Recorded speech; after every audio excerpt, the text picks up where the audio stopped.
Museum Pusaka Nias dikelola oleh Yayasan Pusaka Nias yang bersifat sosial dan nirlaba. Kegiatan utamanya berfokus pada pelestarian budaya Nias baik dalam bentuk tangible dan intangible. Yayasan Pusaka Nias didirikan oleh Pastor Yohanes Maria Hammerle OFMK yang telah bekerja di Nias sejak tahun 1971.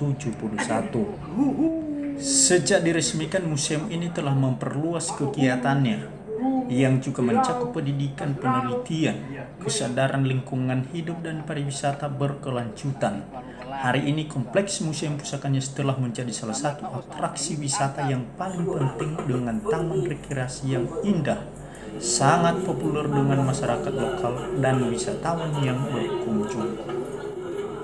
Kegiatan Museum Pusaka Nias dalam pelestarian budaya Nias mulai dari pengumpulan berbagai artefak hingga pada penelitian tradisi-tradisi lisan yang disebut intangible yang sedang berlangsung dan dikerjakan saat ini, khususnya dari Kecamatan Kumu, dan pengumpulan dan penulisan cerita rakyat Nias, khususnya dari Nias Tengah Ulunoyo.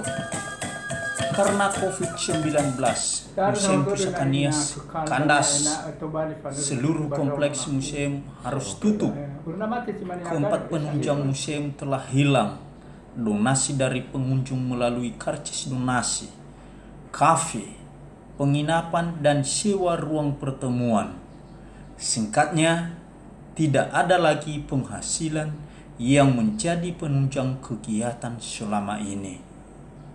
Karena itu kami meminta uluran tangan Bapak, Ibu, saudara-saudari semuanya untuk memberi kami bantuan yang sangat dibutuhkan dalam krisis ini. Terima kasih, tetap di rumah saja. Salam hormat dari seluruh tim kerja Museum Pusaka Nias.